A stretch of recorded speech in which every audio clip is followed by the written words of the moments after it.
Erik ten Hag's double reunion at Bayer Leverkusen. A strategic move, rooted in trust and tactical vision. Erik ten Hag is reportedly eyeing a double reunion at Bayer Leverkusen, with strong interest in bringing both Antony and Alejandro Garnacho into his future plans. At first glance, the move may appear as a simple transfer strategy involving two familiar faces, but beneath the surface, it signals something far more profound, a deliberate and calculated effort by Ten Hag to shape the identity of a new team around players he not only trusts, but has already nurtured and developed in high-pressure environments. For Ten Hag, football has never been just about talent. It's about structure, discipline, and belief. It's about individuals who can fit seamlessly into a collective idea and execute a tactical philosophy with clarity and consistency. In Antony and Garnacho, he sees not just players with flair and promise, but key pieces in a larger puzzle he's been trying to solve since his managerial career began reaching the heights of European competition. The case for Antony: more than just familiarity. Antony's name is one that immediately evokes memories of Ten Hag's time at Ajax.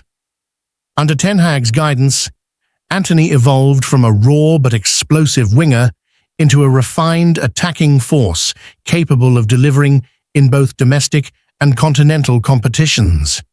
The Brazilian thrived in Ten Hag's 4-2-3-1 system, which asked him to stay wide, stretch the opposition, and use his left foot to create from the right flank, a role that became his signature.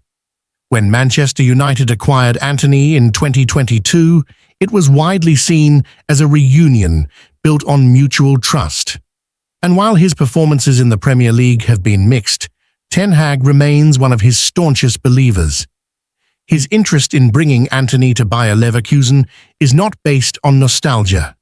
It's about finishing what was started, helping Antony rediscover the confidence, rhythm, and purpose that defined his Ajax days. Ten Hag understands Antony in a way few managers can. He knows how to use him, where to position him, and, most importantly, how to ignite his mentality. In Leverkusen, surrounded by a different tactical setup and away from the heavy scrutiny of Manchester, Antony could be given the room to refocus and reignite his career. For Ten Hag, that transformation is not just possible, it's personal.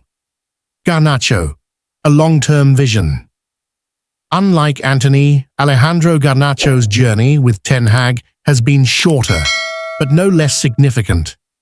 As a teenager at Manchester United, Garnacho was seen as one of the brightest prospects in world football. Bold, unpredictable, and fearless. And Ten Hag was instrumental in accelerating his rise to first-team football. He saw in Garnacho not just talent, but tenacity, the kind of fearless directness that could change a match in an instant. Ten Hag's reported interest in reuniting with Garnacho at Bayer Leverkusen speaks volumes about his belief in the young Argentine. Garnacho represents the future, a player whose ceiling is still unknown, but whose foundation has already been shaped by Ten Hag's belief and opportunities. Bringing him to Leverkusen wouldn't just be about continuity. It would be a vote of confidence in youth development, in investing in long-term assets who can be molded into world-class players. More importantly, Garnacho's presence would bring dynamism, unpredictability, and youthful fearlessness to Leverkusen's attack. Ten Hag understands that a team needs a mix of experience and raw energy, and Garnacho provides the latter in abundance. He's not afraid to take risks, to dribble past defenders, to shoot when others hesitate. In Ten Hag's system, that kind of mentality is nurtured, not suppressed. A tactical and psychological blueprint. At the core of this reported double pursuit lies Ten Hag's broader vision, to construct teams that aren't just talented, but aligned. Alignment is a word that Ten Hag often returns to. Alignment between the players and the system, between the training ground and matchday execution, between the coach and those he trusts on the pitch.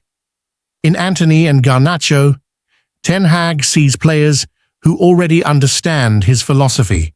They know what's expected, they've been held to his high standards, and they've thrived under his guidance before. This isn't just about tactics, it's psychological. Ten Hag wants a dressing room filled with believers, players who have faith in the process, in the grind, in the daily pursuit of excellence. In times of pressure, he wants individuals who will not just play for the badge, but for the idea that brought them there in the first place.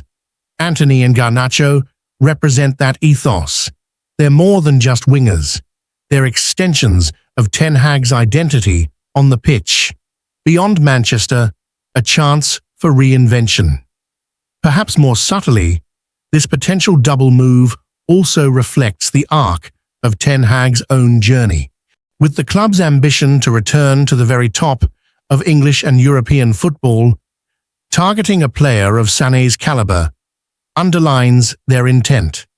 The German winger, known for his blistering pace, technical ability, and goal-scoring prowess, fits perfectly into Arsenal's attacking philosophy. His potential arrival isn't just about adding depth, it's a statement of purpose.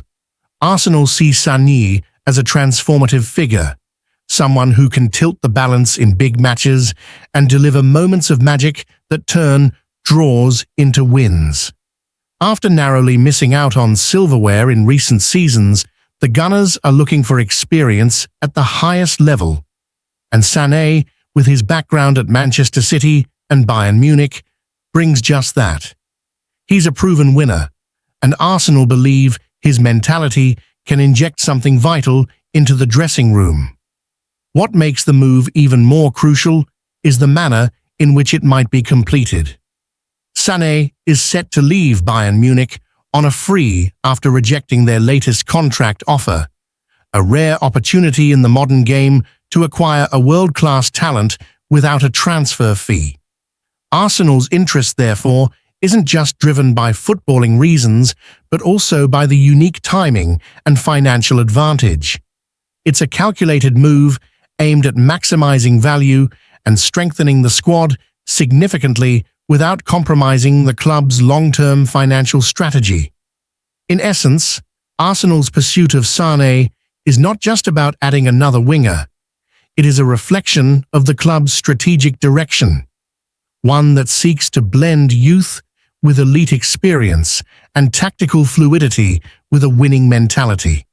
Signing Sané would not only reinforce the squad, but also signal to the football world that Arsenal are serious about challenging for the biggest trophies once again.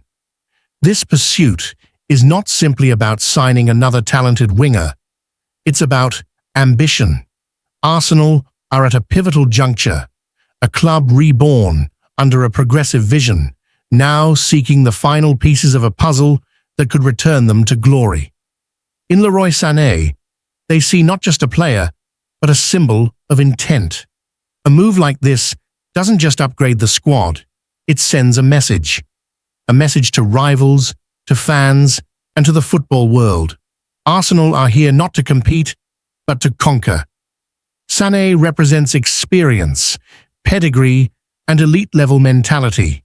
He has performed under pressure, delivered in the highest competitions, and thrived in two of Europe's most intense footballing environments. For Arsenal, acquiring a player with such credentials and doing so without a transfer fee is a rare convergence of opportunity and necessity. It's the kind of move top clubs build title-winning seasons around. The purpose behind this targeted pursuit goes deeper than squad rotation or tactical versatility. It's about evolution. Arsenal's attacking unit is filled with potential, but Sané brings proven end product, goals, assists, movement, and fearlessness in the final third. He brings unpredictability, the kind of cutting edge that can unlock low blocks, change the tempo of games, and punish opponents on the break.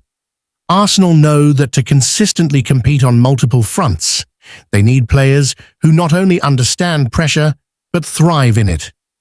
Sané's impending free agent status adds urgency and significance to Arsenal's interest. This is a once-in-a-window opportunity to bring in world-class quality without navigating complex negotiations or inflated fees. For a club that has carefully managed its financial rebuilding while reinvesting smartly, this is more than smart business. It's strategic timing.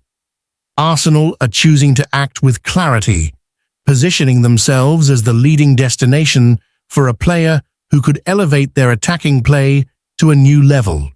What's more, this pursuit reflects a deeper cultural shift within the club.